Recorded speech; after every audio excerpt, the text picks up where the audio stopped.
Welcome, everyone. Thank you so much for joining us today for our webinar. I'm Kelly Berger here with our outreach team, along with my co-host, Avery Roberts, as well.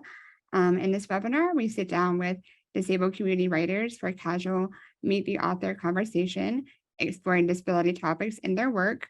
We'll chat about inclusion in all mediums, from personal storytelling to fictional characters and educational pieces, aiming to demystify disability stereotypes in all forms. For today's discussion, we have so much talent on our lineup today. We are going to meet our speakers. We have Sharon Dropper, American children's author and professional educator.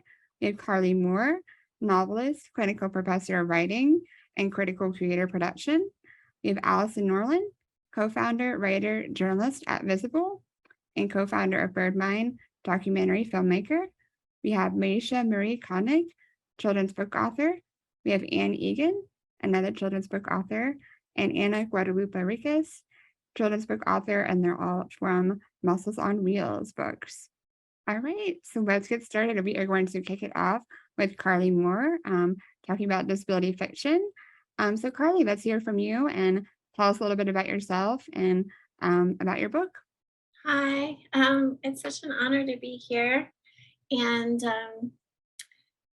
Sharon, I just realized that you're here, and I just wanted to thank you for your books because my daughter loves them so much. And we just got your new book and we read Out of My Mind a couple years ago, or like a year ago, actually. She gave it to me because she doesn't have the disability I have, even though it's genetic. And she was like, Mom, I think you'll really love this book. And I did. And I'm just a huge fan. So, and I just want to say also thank you to everyone who's here, and thank you to the other authors, and thank you to the organizers. I'm going to be pretty informal. What I thought I would do is read a couple small sections to start from my novel, Pampocalypse. And this came out in April and from Feminist Press. And it's a queer retelling of the Eurydice and Orpheus myth, set during pandemic lockdown New York City. A disabled woman, pretty much me. I write autofiction, so things are really close to my life, but not exactly me. So fictional, but often very close to my experiences. A pansexual, bisexual, single mom gets a bike during lockdown New York City and starts to ride through the city in search of her lost love, Eurydice, who she's lost contact with. So the book is really kind of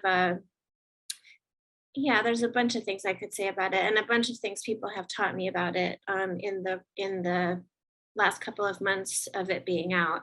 But I'll just say that it was really my first, aside from essays, which I'm sort of out as a disabled person in my personal essays, this was the first piece of fiction where I had a disabled character, very much like myself. My disability is Dopa responsive dystonia, which is a very rare genetic disorder that I inherited from my father. And basically I don't make enough dopamine. And so I take synthetic dopamine, and I do really quite well. I wasn't diagnosed till I was about 12.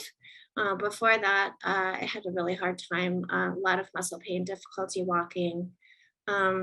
Since I've been on the medication, I would say mostly people don't know I'm disabled unless I tell them. So I have, the privileges of invisible disability somewhat. But disability has been at the center of my entire life. I also have IBS and depression and anxiety. So I'm going to start with a little bit from the book. 2 chapters that specifically, I think, speak to disability. Pain. Like the sockets joining my pelvis to my legs are aflame. Like my knee bones need an appointment with the muscles around them. There's anger and hurt in our hips, a yoga teacher said once long ago, in the time of classes and community, and I burst into tears. In the bathtub, I press on a constellation of new bruises along my inner knees and shins, painless compared to the rest. Deep down in the muscle and the tissue of my neck and right shoulder, there is a baby I used to hold on that same side for 1 whole year. I favor my right side in all things because when I can't walk, when I am very sick, the left side is always worse. I don't have cerebral palsy, though it is one of my misdiagnoses. People with CP understand the drag and pull of an unresponsive part of your body. In the before time, when I was very sick, I dragged my left foot behind me like a ghost or a small corpse. My left hand and arm curled in so tightly that they sometimes cramped like the letter C, but in pain. This chapter is called Head Destroyer 9000. I get into a thing with my eye. If I wake up tomorrow as a giant bug, don't be surprised. Except for I won't have to worry about coming out of my room and embarrassing my family because no one is here. I can just be that bug, lie on the couch like I've done way too much for the last 3 days on my back, kicking up my disgusting little bug feet and waving my antenna in the air, beetle on her back, couch bug, sad cockroach. First, I think I slept on my face and that's why my eye hurts. Last night I dreamed that my old boyfriend was holding me down and I woke up panicky and grouchy. He never did that in real life, but he was often trying to keep me from doing queer and poly things. Still, I miss him. When I used to get off the couch, he would gently push my butt up to help me stand. It was sweet. Sore eye, I tell Twitter. I slept on my face and only the poet Jim Barrow likes it. He gets it. He understands sleeping on your face. At night, I look more closely in the mirror and see that I'm getting a sty. Googling too much leads me to the beautiful word chalazion, plural chalasia, which is another kind of eyelid bump caused by contacts or bacteria or a blocked tear duct. I haven't been crying enough, too stunned to cry, too medicated to cry, or I cry in one horrible gush into my mask. If I am ever to become a Greek goddess, please name me Chalazion, seer and guardian of disabled queers, old women who protest, and sick eyeballs. My sty distracts me from my couch wallowing. I make a hot compress and take selfies with it. Peak boredom. I should have gone out today, but I didn't care enough. I should probably call my neurologist, but I don't, not yet. How miserable do I have to get before I ask for help? I miss my kid, but I try to give her space and not call every day. Smother mother. Before she left, she showed me a new game on Roblox called Head Destroyer 9000. The colors of the game are super pride flag and 80s neon, and you move your little avatar around to various stations in which you can get your head crushed. There's no blood, just a countdown, the head smash, and then you emerge from a station with a narrow or squashed flat head. After a few minutes of frantic running around, your head pops back into shape. That's it, I ask her, it just smashes heads? Yeah, she says, aligning her avatar, which has short shorts, wings, and a side pony bouffant today, into a head smashing station. Wait for it. And I do, and it's deeply satisfying. I both do and don't want to make a big metaphor out of this game. It is just quite pleasing to destroy yourself for a moment in a game in which you are both you and a pixelated version of you. Cartoons allow for so much of this kind of smashing, but not self-smashing. Gen Z and Gen X really align, the pointless smashing of it all. But it's also like 2020. When you think you can handle the next thing, there's killer hornets or fucking white supremacist cops murdering George Floyd by kneeling on his neck. At a protest, you sing happy birthday to Breonna Taylor and you start to cry because what is America planning on doing about the legacies of slavery? She should be alive and eating an amazing cake. We shouldn't even know her because she got to live. And of course there's COVID, which never ends, and you can't touch anyone unless you're already partnered or your germ bubble didn't desert you. And it all destroys the head, 9,000. And then your head comes back and you do something. Tomorrow, I hope to leave the apartment. So that's a little bit from the book. I hope if you liked what you heard or like what you're hearing me talk about, I hope you'll buy the book. It's everywhere where you can get a book. I guess I would just say a couple more things about why I wrote it. I didn't really plan on writing a pandemic novel, but I did start working on a journal of sorts, a novel of sorts, just to kind of chronicle what was going on in New York City, which, initially was ground zero for the pandemic. And I was living in Lower Manhattan, and there was, those first couple of months were incredibly eerie here. And Lower Manhattan really emptied out. Everybody who had the money to leave left. And most of my friends were in Brooklyn, and I knew that I once could ride a bike. So I thought, I'll get a bike and I'll be able to get to Brooklyn and see my friends, and also just kind of ride around the city and see what's happening, because the city was empty. I thought it would be a good time to relearn to ride. I don't have amazing balance, but I have pretty good balance on the bike, which is just a weird disability thing. But as I continued, I realized that the book was my attempt to kind of grapple with the idea that because of COVID, in some sense, we're all disabled now. And I think COVID has pushed the abled community in America, I hope, to some extent, to recognize what it's like to live with disability.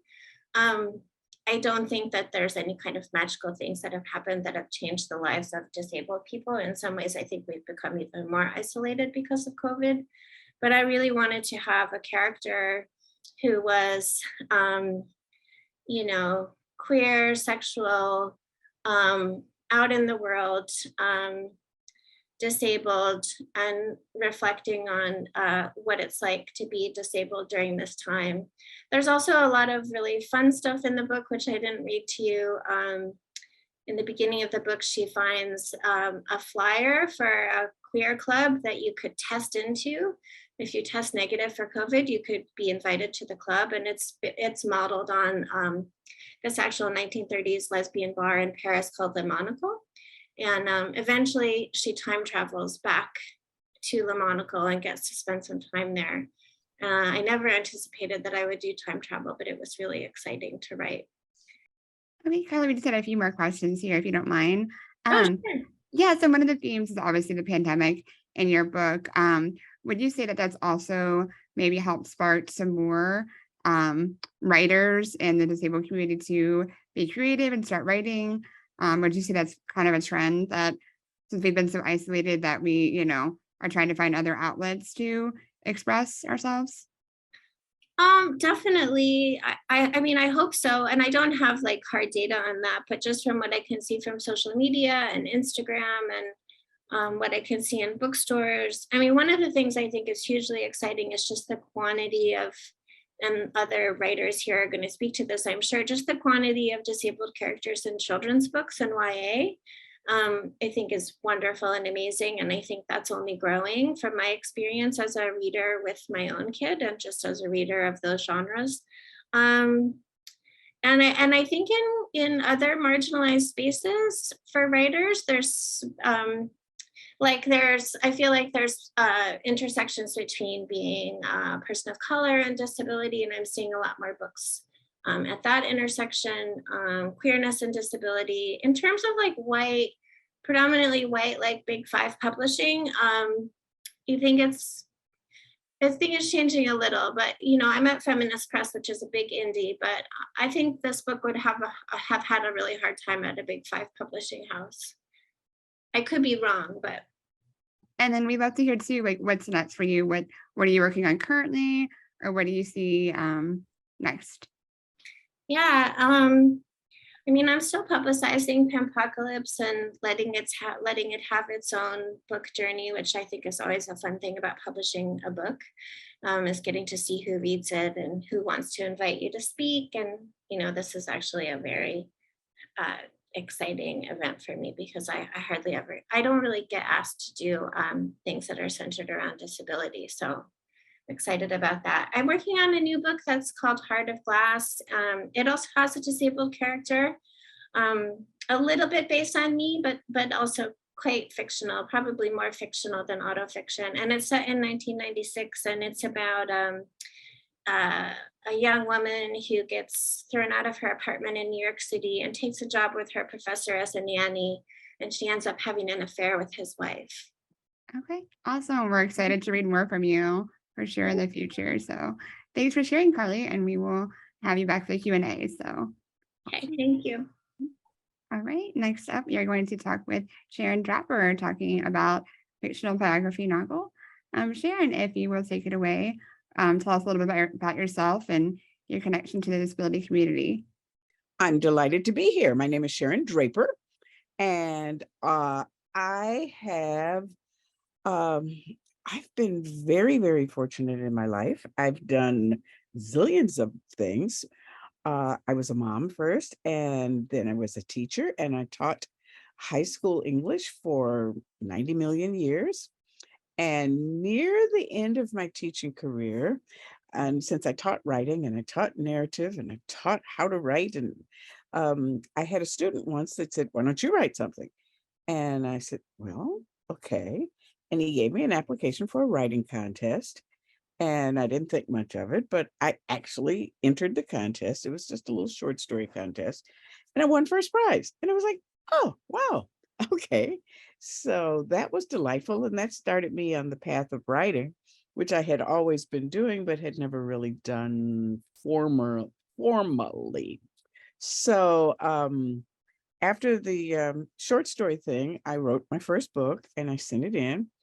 And I sent it to 25 publishing companies, and I got 24 rejections in a row.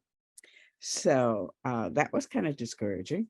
But the very last letter was a yes, and it was from Simon & Schuster. And they said, "We'd like to publish your book." So I had no idea what that meant or how that would affect my life, but the book came out and it was very, very successful. And because I wrote it from the point of view of the young people that I was teaching, I wrote it from the point of view of the teenagers that I worked with every day. So, so that began my journey, and that ended up with a sequel, and then that one ended up with a sequel. And so I think I've written 30 books. I don't know. Isn't that amazing? I've lost count, but it's really cool. And so I've been very blessed. I've been able to travel all over the world. I've been able to, talk to young people on all kinds of subjects and all kinds of um, all kinds of areas of study. Back in 2010, I wrote a book called Out of My Mind. And Out of My Mind was different from the rest of them. The main character was a girl who was about 9 or 10, and she had she had a disability, and starts off with, "I love words, I love speaking, I love knowledge, but I've never said a word." And so it's all out of her mind. The story is told from her mind. And it also, Out of My Mind, talks about her frustration, how frustrating it is to know everything, understand everything, already know all the answers to all the questions in class, and not be able to tell anybody. So her journey in Out of My Mind is a journey of self-discovery. She has lots of impediments and lots of problems, of course.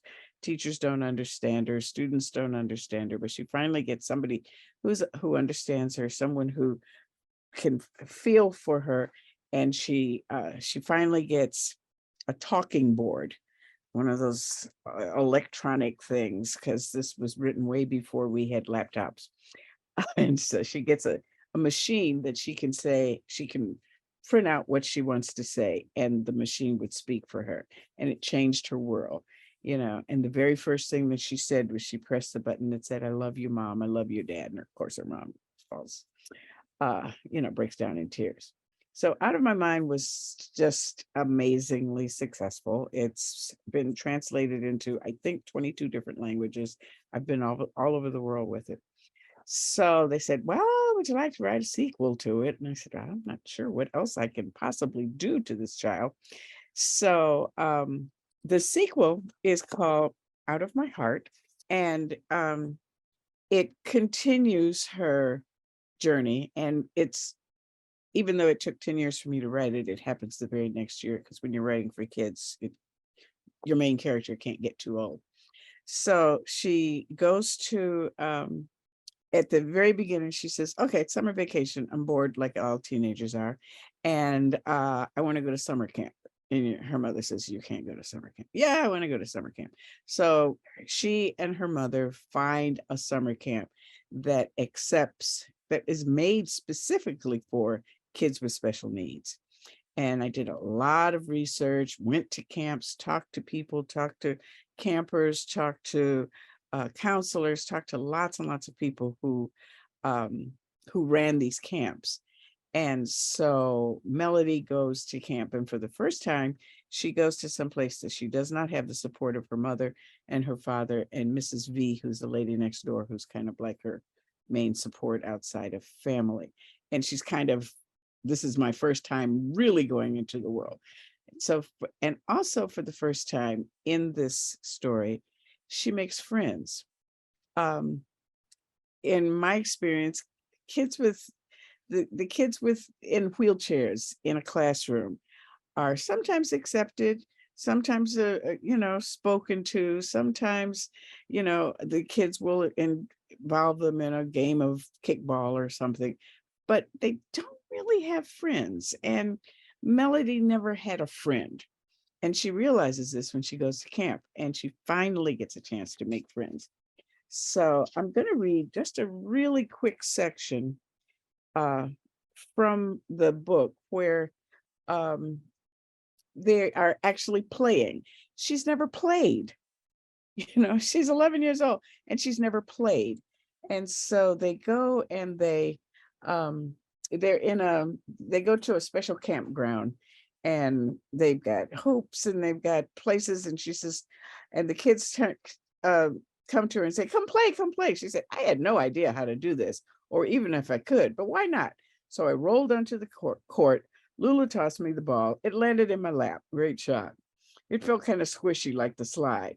2 points for a great catch, Athena cheered. Huh? Fiery Falcon rules. That's the name of their team. And Athena is another one of the kids in her camp. And so she has never ever even thrown a ball before. And so they throw the ball to her, and she has the support of her friends. She says, in my head, the ball was arching in the air, spinning perfectly. The reality, the ball missed the basket by something like 200 miles. Well, maybe 200 feet. Didn't matter. It was still a miss. Do it again, Jocelyn said. That's her friend. But this time the ball only missed by 100 miles. Athena ran over, picked up the ball for me, and plunked it back in my lap. So I hurled it. Are you even trying? Karen said. But she wasn't being nasty. I could actually feel her belief in me. So I flung that sucker. This time the ball only missed by a few feet. Do it, they cheered for me. I wanted to give up, but I refused. My friends were watching. I chucked it again and again and again, 12 times, 15. I was getting thirsty. My arms were getting trembly. Heave it, punch it, fire in the hole. I hugged the ball with my whole chest for a second, catching my breath. Okay, I'm doing this. I gave them a ragged high five sign on one hand while I clasped the ball with the other, took a deep breath, stared directly at that hoop, and with all the power I had ever used to do anything in my life, I threw that ball. It arched in the air. It spun so fast I couldn't see the logo on it. And then, as if it had been thrown by a WNBA player who shoots hoops every single day and twice on weekends, the ball dropped into the net. Whoosh, right through it. Jocelyn cheered, whoop, whoop, there it is. Karen gave me so many fist bumps, I lost count.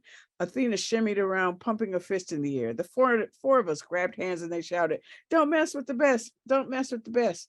I looked at that hoop, at that ball sitting a few feet away. I did that, me, with my friends. Yeah, for the first time in my life. I wanted to stay in the playground forever. Did the others feel the same? Had any of them done this before? Me, for the first time in my life, I had played outside with friends. So this is Out of My Heart, where she finds friendship. She finds the power of doing things herself, of achieving things without the help of others. And if she's going to grow to be an adult, she's going to have to learn how to cope with life without the help of others. I mean, she will always need assistance, but you have to have that inner belief in yourself in order to make it to the next level. So the rest of Out of My Heart is the rest of her camp experience and how that changes her. And I am in the process now of writing the third book, which is called Out of My, I don't know, maybe Out of My Armpit. I don't know. It will be Out of My something. There's Out of My Mind, Out of My Heart. So I'm thinking of a soulful and perfect title of Out of My something, which will be book 3, which I have to turn in by the end of this calendar year. So hopefully it will be out at some point next year. It's been delightful talking to you, and I'll be glad to answer questions when that time comes up. I'm anxious to listen to the rest of you. Thank you. Great, Sharon. I just had a couple questions to you real quick. I know you mentioned some about sequels and writing more and adding on. Is that something that you always knew you would do, or just because of the success of everything, you kind of written more, or how does that work for your process? A couple of my books have sequels. I've got a couple of trilogies. I've got a set of trilogies for older teenage kids. And then I've got a second set that's another trilogy for teenage kids. This is my first set of books for the ages 10, 11, and 12. And this is the age that a kid, especially a child with special needs to feel power and needs to feel success and needs to feel to be encouraged. And I don't think there's a whole lot of characters in children's fiction where they can see themselves in a wheelchair having power. And there's more and more and more that I have seen, and I've talked to a number of the authors who are writing these books.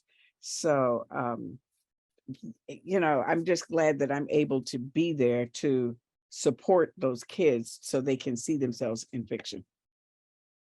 That's awesome. We appreciate that representation for sure. And we did see on the socials lately that there may be a film adaptation in the words about Out of My Mind. Could you tell us more about that? Yes, for a long time I couldn't tell anybody, but I was actually on the set while they were filming. How about that? Very cool. Got to go to be on set while they were filming the version of the first one called Out of My Mind. And they're being very true to the script. If anybody knows who Judith Light is, she was on Who's the Boss? And I mean, she's been on a million TV shows. She's a famous actress. Anyway, she plays Mrs. V in the play. The part of the young lady who has cerebral palsy, they actually chose an actress who has cerebral palsy, who is 12 years old.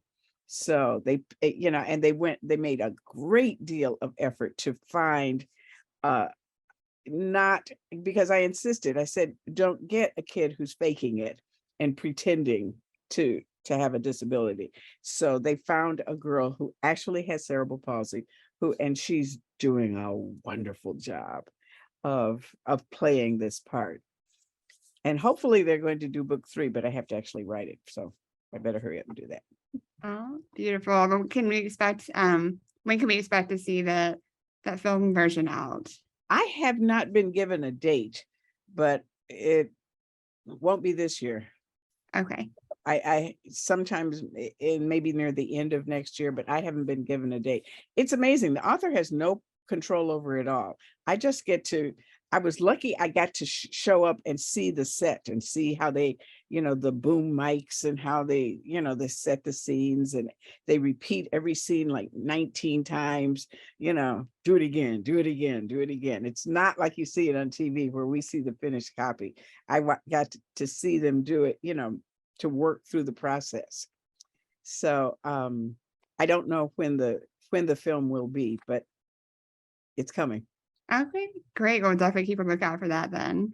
Awesome. Okay, well, we will see you at the Q&A then at the end. Thank you, Sharon. All right, thank you. All right, next up we have Allison Norland, and she is going to go over short form writing, and using creativity to showcase disability. So Allison, take it away and tell us your connection to the community. Sounds good. Hi, everyone. As Kelly just said, my name is Allison NORLIAN. I'll start off by saying my pronouns are she, her, and I am a tan woman wearing a light pink blouse, dark black hair, brown eyes, and thick black rimmed glasses. So I will start off by saying, I guess I've been working to change the way the world views disability since I was a child. Even before I knew what activism or advocacy or journalism was. My reason for everything that I do within and about the disability community is my older sister named Becky, who is 6 years older than me, and she was born developmentally disabled. She and I were raised by our mother, a single mom by herself. And on top of having a sister with developmental disabilities, my mother's mom, my grandmother, she was diagnosed with multiple sclerosis before I was born. And by the time I was of age to understand, my grandmother was using a wheelchair full time and mobility devices. And so I experienced both mental and physical disability at a very early age, basically since I was born. And I immediately saw how inaccessible the world is for people like my sister and my grandmother. I saw the inequality they face daily, whether it be their inability to get in and out of stores and restaurants, or the harsh judgments that my peers passed on to my sister because of her disability. And I wanted to change the way that the world viewed disability. And I decided, thanks to the suggestion of a teacher, to do that through journalism. So I'm going to kind of follow along. Kelly had sent me some questions, and I will just kind of answer those questions. So her second question was, what do you hope for your creative outlet does for the disability community? So I think that I was asked to speak on this panel because I created a platform called VisABLE. And VisABLE is a platform specifically for and about disability stories. But my journey began a decade ago when I started in journalism, and I began as a television news reporter and anchor. And even while I was working in that field and kind of being sent to cover a variety of stories, I was focused on writing and producing content about disability as frequently as possible, to the point that I actually won a Catalyst for Change award from the Arc of Virginia for all the work that I did surrounding the disability community. From there, I moved to LA for my husband's career, and then I started working for digital outlets like Forbes Women and Huffington Post. And my work really did focus on people making an impact in the disability community and the articles that I was writing. And eventually I would go on to start a co-found a production company called BirdMine. And the co-founder and myself, our focus is marginalized communities, underrepresented communities, anyone who's kind of considered other in society. And so we often focus on the disability community. And from BirdMine, we created, as a part of BirdMine, we created VisABLE several months back. But as I said, VisABLE is a platform of stories focused on disability, whether it be highlighting prolific and profound people with disabilities, people making an impact in the community, or just disability-centric stories. I guess my goal for VisABLE is was to create a platform that's sort of a one-stop shop for all of those types of stories. And I guess my goal for VisABLE also is to change, like I said, the way the world views disability. I want it to be a platform and a place where people with disabilities can have a voice to share their authentic truths with the world. And I hope that people can come to VisABLE to see just the incredible contributions that this population has to our society. And I guess change hearts and minds, one story at a time, I like to say. So Kelly had asked, what do you see as the most effective medium for expression related to disability? So I think disability or not, in my opinion, the most effective medium to change hearts and minds, from my experience, has been television and film. What I've noticed over the last decade that I've worked in the industry is people seem to respond a little bit differently to visual presentations than written articles. However, with that said, disability, just like as you know, people, just like learning, people learn differently, and they understand differently. And so I think it's important to have disability stories on all mediums, in you know, the written word, whether it be magazines or newspapers, online forums, social media, and obviously also film and television, radio. That way, you know, people of all abilities and people who learn who learn differently can access that content on all various platforms. How would you encourage others to share their adversity story in any form? So, as much as I think that social media has caused some harm and can cause harm, in my opinion, it's been pretty instrumental in providing people with disabilities an outlet to tell their stories. It provides a space where there are no gatekeepers who are turning people away based on their, you know, religion or race or ability. And whether it be Instagram or Twitter or TikTok, I've seen people with disabilities flourish telling their authentic truths. And I've seen people with disabilities have access to other opportunities after they become influencers, if you will, on social media. And so I guess my encouragement for people with disabilities is to continue sharing their stories on social media, but also pitching their stories to publications like, you know, whether it be mainstream outlets like the New York Times or Washington Post, or places like VisABLE, you know, the platform I created. And with that said, you know, when pitching to places like New York Times or LA Times, I always think it's important to sort of do your homework and find reporters or you know, people who work at the outlet who have done disability stories in the past, so you know that that's something that they might want to focus on, and to always have sort of a hook when pitching. So, for example, if it's the you know, the annual anniversary of the ADA, pitching your story along with sort of that hook, like, you know, the ADA is coming up, and the anniversary of the ADA, I should say, and here's my story. And so last question was, what's the most moving response you've seen from some of your published works on your site? So I've received some really amazing responses over the years. I'll start with a recent one. So on VisABLE, I created a series called Scene, Spotlighting Disability Representation in Hollywood. And for that series, every month, the goal is to highlight someone in Hollywood with a disability, whether it be an actor, a writer, a director. And in the most recent case, we highlighted a man named Eric Swimer, and he is an animator who happens to have a disability. His disability impacts his hands and his arms, and, you know, but that didn't stop him. And he's become a very successful animator and has worked on some of the most, you know, profound, big box films in the last 5 years. And so, well, first of all, that story went kind of viral. I mean, we just got so many reactions on social media to it. But two of the comments that really stuck out to me was, this one person had commented on a post. I think I had posted the story on LinkedIn. And this person in particular wrote how they were newly disabled. They had acquired their disability, and they were, before their disability, they worked in editing full time. And after the disability that impacted their hands and arms, they had found, they had fell into a sort of depression, and kind of felt like giving up, and like they were never going to be able to amount to what they had once thought they were going to. And then after reading Eric's story, it really changed this person's perspective. And you know, he just thanked Eric, and made him realize, you know, that he has to look at his abilities differently, and that he was going to continue to try to figure out how he can continue on in his profession. You know, and so it was pretty amazing to hear his reaction. And then there was another individual who had commented on, I think it was Twitter, and they said something along the lines of, when they saw Eric's picture, they saw the headline, they couldn't believe that it, like, the two were related. And then after reading the story, it really just changed their life and their perspective, and basically thanked Eric for being open and you know, helping to change this particular person's heart and mind.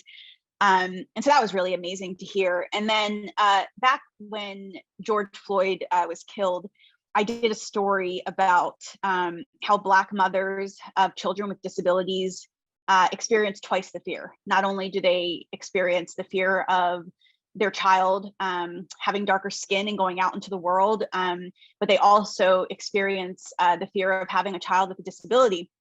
And so it was a really impactful story, I think. And after I shared it, I got this message from a woman who identified as a white woman who, you know, had privilege and never really experienced, I guess you could say, any of this type of suffering that her Black mother counterparts had experienced. And she basically told me she had never thought about that perspective, and thanked me for you know, putting something like that out there, because it makes people like her realize their privilege and realize what other people are going through in this country. And so that really stuck out to me, and is something that, you know, I'll be sort of forever proud of. But you know, my goal, I wish I could change the world. It's sometimes weighs on me heavily, but I like to say that I try to change hearts and minds one story at a time. And if I can get through to one person, then I hope that I did my job. Thank you, Allison. I just want to follow up too. I know you're very well-rounded in both film and writing. To speaking to other creators out there who are maybe trying to also change disability perceptions, what would you say to them about picking a medium to, you know, if they're kind of on the fence about how to express themselves or get into that world? How is that for you, picking and being a little bit of everything? I think it's really being flexible and being able to sort of go with like where the wind takes you, if you will. So like I started in TV, and my goal in college, I was going to be, you know, I wanted to be a television journalist. And so I got my first internship, and then kind of just continued on through that, and constantly pushed in that field to be able to tell disability stories. However, when I moved to LA with my husband, again, for his career, I tried to get back into TV, and I really struggled. You know, LA is like the #2 market, and I was coming from Richmond, Virginia, which is a much smaller market. And so it wasn't really happening for me. And but it really worked out. And even though at the time, I think I kind of looked at the situation a little bit negatively, I ended up then getting involved with writing for Forbes and doing all these other publications. And then from there, I started my own thing. And so it's really been sort of a practice in patience, and also realizing that, like, before I even got those jobs at, you know, before I was writing for Forbes or Business Insider, I started just writing on Medium. Actually, the first story I wrote was when COVID had hit. And so my sister recently moved into a group home about 2 years ago, and it's right near my mother's house. And, you know, my mom goes multiple times a week to see her.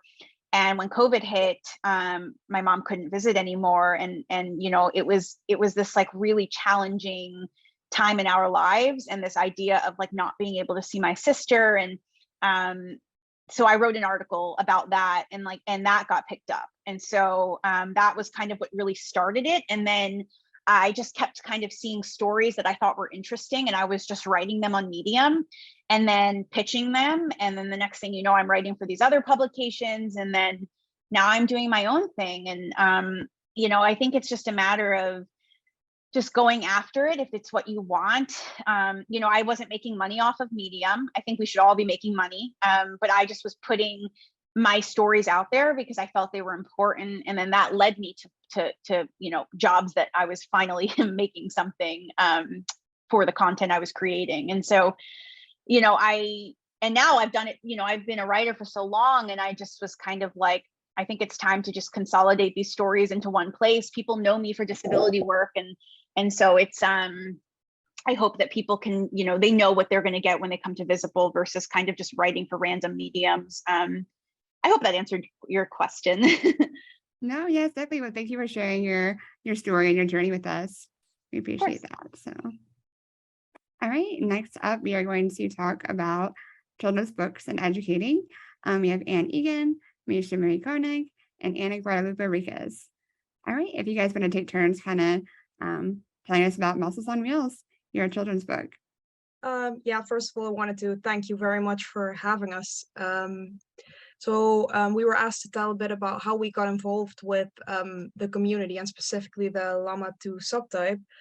So basically me, Anna and Maisha, we all three were university students, and we got the opportunity to participate in an honors program in which we basically had to pick a project for ourselves. And we ended up all three picking the same project, which led to us meeting Bert, which he is doing research into stem cell therapy, specifically related to the LAMA2 muscular dystrophy subtype. And we basically got the freedom to pick a project and do with that project as we like, but we all three already very quickly knew that we didn't just want to go into the lab, because for me personally, I already spent quite some time in the lab, and that was not something I was at that moment interested in. I really wanted to do something for the community, and I think the same kind of goes for Anna and Maisha.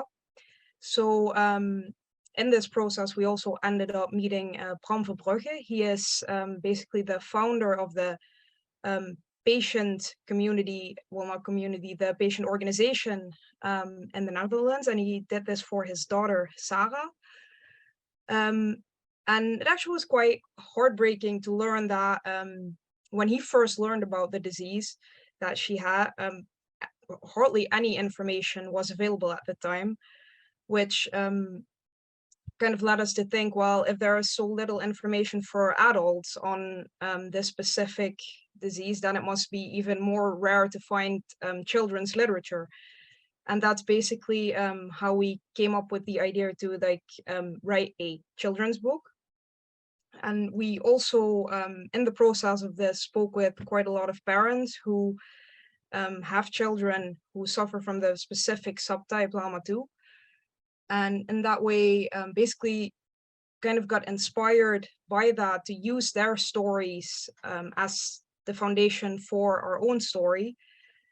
And that's how basically we got involved. Yes, so I'm going to talk a bit about what we are planning to achieve with this book, and yeah, some of the stories we're trying to tell. So I'll just start off by saying one of the sentences from our book, which is, why are you so weird? Why can't you walk like the rest of us? So these are the sort of questions that children with muscular dystrophies get daily. One of these children is Sophia, and Sophia is the main character of our new book, Muscle on Wheels, and the first book ever featuring a child with a rare form of LAMA2 deficient muscular dystrophy. So some of you might recognize these sort of questions. Some of you might hear your children, siblings, or friends, or yourselves talking about these kind of comments that you get asked at school, music classes, social clubs, or even just at the supermarket. But the real question is, how do your children respond to these questions of others? Do they feel embarrassed, proud, insecure, confident? Yeah, do they make a joke out of it, stay silent, escape the situation, or are they just honest? And of course, there's not one way to answer such questions, but there is one way for the community, for outsiders to deal with this.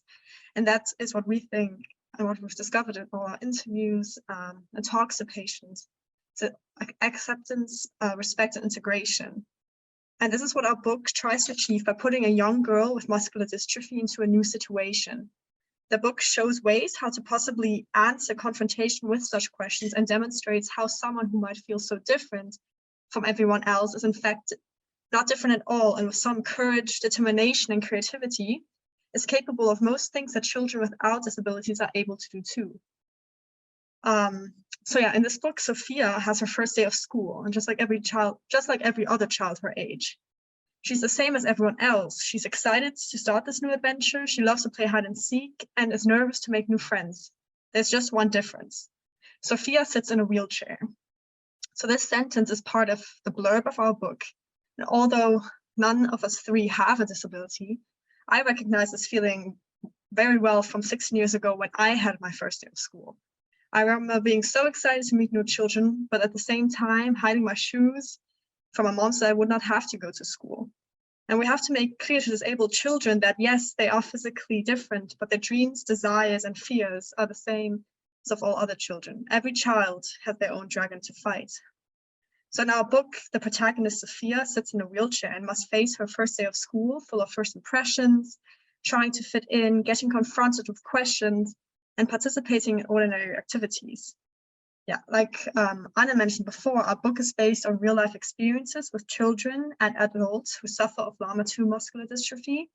Their parents, also primary school teachers are involved, and children's psychologists. And this way, we try to offer a holistic perspective of a disabled child with muscular dystrophy. However, it is important to mention that our book is not only intended for disabled children to become inspired, provide possibilities, and find a role model, but the same also applies just as much to children without disabilities, siblings, teachers, to get an impression of what it is like to live with such a disability, and to aid the process of understanding, acceptance, and integration of others. And for these reasons, it is so important to educate children early about disabilities, so that from an early age onwards, disability is not seen as being strange, but merely having different ways of dealing with ordinary life.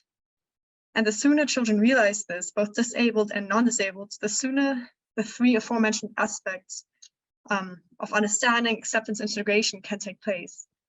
So furthermore, what we think is that early exposure to such information can create an open and friendly platform to ask questions without any shame for disabled and non-disabled affected. And all the money that our book hopefully makes will go to the For Sarah Patient Foundation in the Netherlands for children with LAMA2 deficient muscular dystrophy to aid in research and to hopefully one day find a treatment. The last question that was asked to us was, what do we see in the future in regards to progress related disability inclusion? I would like to start off that I cannot answer this question fully, as I'm not an expert on disability inclusion. However, I can describe what I hope disability inclusion will look like in the future. After the pandemic, I feel like it is absolutely necessary for disability inclusion to be viewed as a priority in society, as current events have highlighted the lack of inclusion as a whole, but especially during an emergency health crisis. All levels of life were affected, including the increased susceptibility of poor outcomes from the virus itself, reduced access to routine healthcare checks and appointments, and the negative social impacts of efforts to control the pandemic. Some lockdown measures also included people with disabilities were disproportionately affected and could not attend their routine health appointments.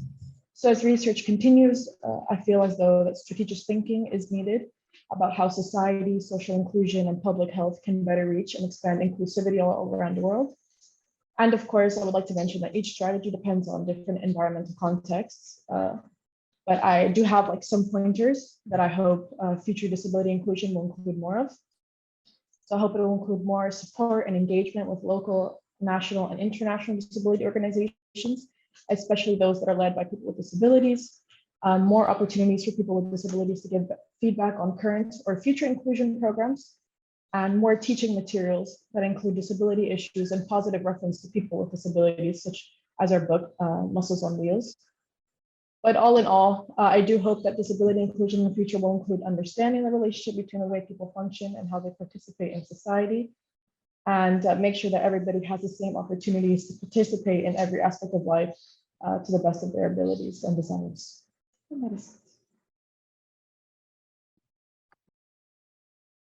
Okay, and where can we find your book? Is it out yet? And how can we order? Can you tell us a little bit about that? Yeah, so sadly, the process with the publishers is taking a bit longer than expected. It was supposed to be out already, by this month, but it probably will take still a few more weeks or maybe 2 more months until it is actually fully published. And then you can find it via the LAMA2 deficient, this MDC1A website. We can also send a link in the email later from the For Sarah Foundation, and hopefully then also on online platforms such as Amazon, where you can order our book. So it will mainly be available online to order especially since we are more focusing here in Europe. But then it will also be available to the United States.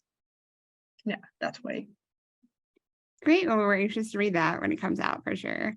Yeah, So- I think my Anna just sent the link in the chat, so Okay, it will perfect. hopefully soon be available in a few weeks.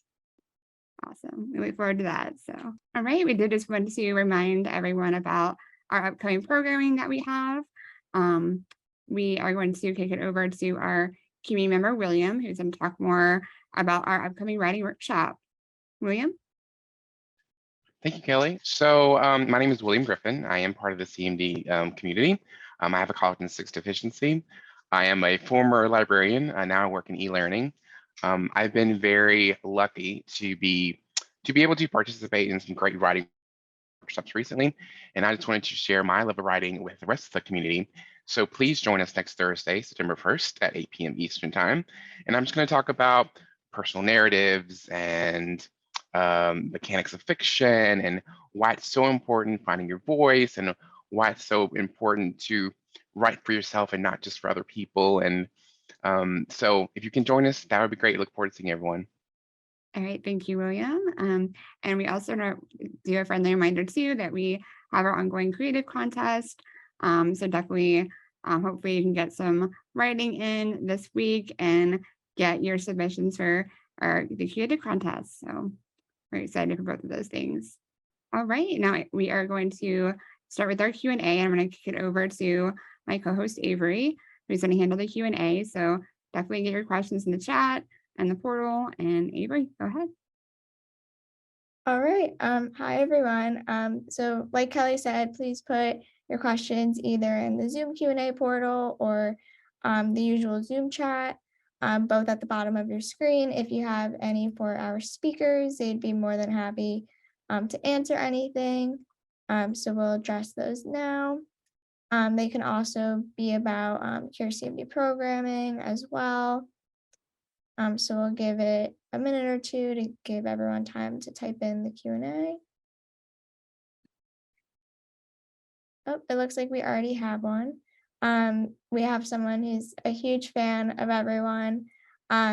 So she's in the process of writing her own memoir about her daughter and her family, who has CMD, who has severe low muscle tone, drives a power wheelchair since the age of 3, and has a trach or vent for assistance with breathing.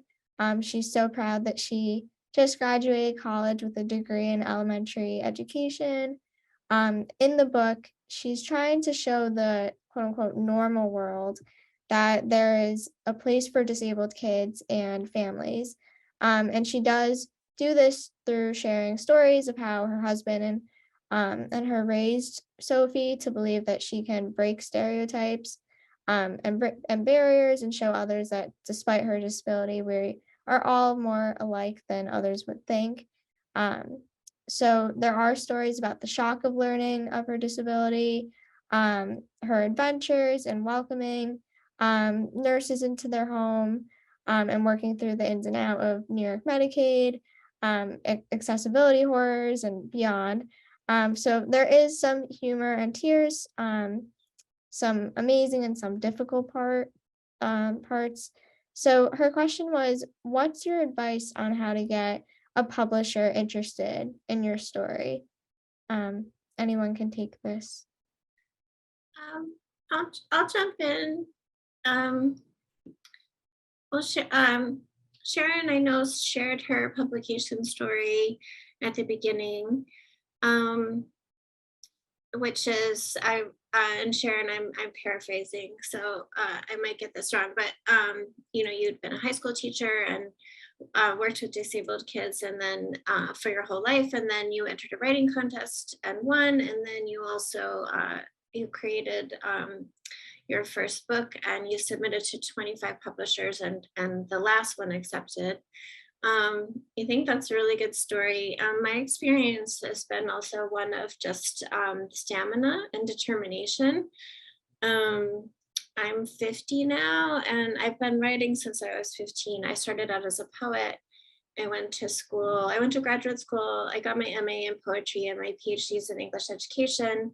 I didn't really sort of seriously start writing fiction until I was, I think about 33. And I published my first novel, which is a young adult novel called The Stalker Chronicles, when I was 36. I've had, so, but the road is, the typical road is to have a manuscript, to have a full manuscript, or actually if it's nonfiction, you can have a proposal, which is a sort of skeletal outline of the book, and then you would query agents. If you wanted to have an agent, which is often a good idea because an agent will represent you and try to get you the best deal possible. And I've had, I have a lot of jokes about how many agents I've had. I've published 4 books and I've had 4 different agents. And I'm currently without an agent, and I'm going to start to query for one soon. And then once you have an agent, the agent will send your book out to publishers on submission. And that tends to be the direction you would go if you wanted to have a bigger publishing house, one of the big 5s or soon to be big 4, if the monopoly lawsuit doesn't go through, or doesn't go through. But there's also a lot of independent publishers who are accepting manuscripts all the time. And, you know, you can have an agent for that or not. And there are, that's definitely a whole world to look into. And I would just echo Allison too, that I think it's really important to be creating a platform, like to be on Medium or Substack or something where you're blogging about what you're making. And then I also am just curious about how involved your daughter is in the process. If she's writing some of the book too. I know there's a really big push. There's books for parents with kids, parents who have kids with disabilities, and then there's books for people with disabilities, and there's a whole subset of literature called Own Voices. So there's a lot to think about, but that's just a couple of basic things. Thank you, CARLEY. Sharon, do you think you can touch on what made you create Out of My Mind and Out of My Heart, especially Melody, the main character? Just a couple of things of what CARLEY said. It's hard to get published these days. And I tell young people especially, be very, very careful, and, don't let people take advantage of you. I always tell students, like young people in high school that want to get, published, if they make you pay, run away. You need somebody who believes in you and who will support you. So be really, really careful. There's lots and lots of online opportunities. Follow the ones that are the strongest, the most powerful, the ones that have the biggest, the one that seemed to be the most solid.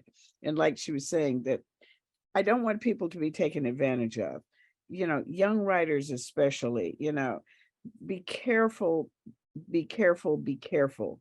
And make sure that the person that is representing you is someone that you trust and that you know.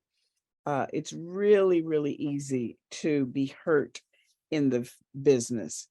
And just be careful. I don't want somebody to say, I've sent my book and this is my heart, and this is the thing that I know that people need to read, and somebody took advantage of me. So be real careful of the process of publishing, and double check. And, if you have somebody, okay, I'll represent you, then go find out who that person is and who else they represent, so that you keep yourself safe, is what I'm saying about the publishing process. And then the other side is just exactly the opposite. Don't be afraid, be bold, believe in yourself, believe in what you have written, believe that I have written something that is meaningful and that other people need to read. There's always also self-publishing, where you publish it yourself and then say, okay, like I wrote 2 books of poetry that nobody no mainstream publisher was ever going to publish, but I liked them. They were my books for me. I published them myself. They were my little books of poetry. And, you know, I would share them with people when I was traveling around. So there's a number of options of what you can do to do that.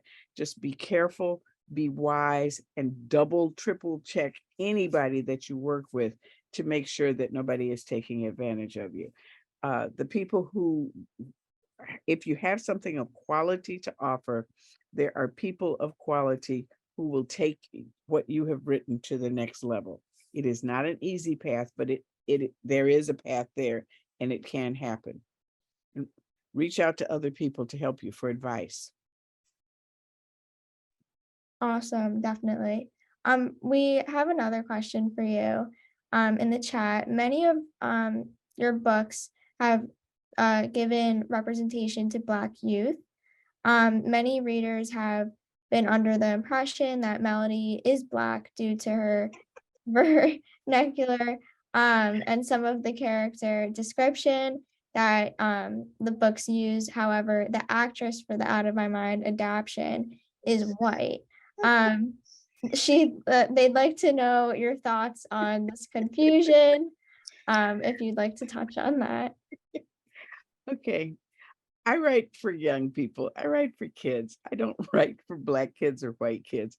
And when I wrote Out of My Mind, I purposely did not give her a race, because the whole idea of having a disability is so much bigger than what color you are or what race you are. And so I purposely didn't give her a race, which is why kids in Japan read the book and say, oh, she looks just like me. And kids in Afghanistan, I've been to Turkey. It's been translated into Turkish, and the kids in Turkey see her. So I purposely made Melody not gender neutral, but at least race neutral, because it didn't matter. The fact that she had a disability was way more important than what color she was. But when they make a movie, I have no control over what choices they make and the choices of the actress or the actors or the development of the film. I have zero control over that. Would you like to have your book made into a movie? Well, yeah, everybody's going to say yes. And then it becomes somebody else's project and somebody else's baby. It's their interpretation of my work. And it is a little uncomfortable because Melody has been so universal up to this point. And now she is defined by the character. The girl who's playing the part of Melody in the movie is doing an excellent job. She's just wonderful.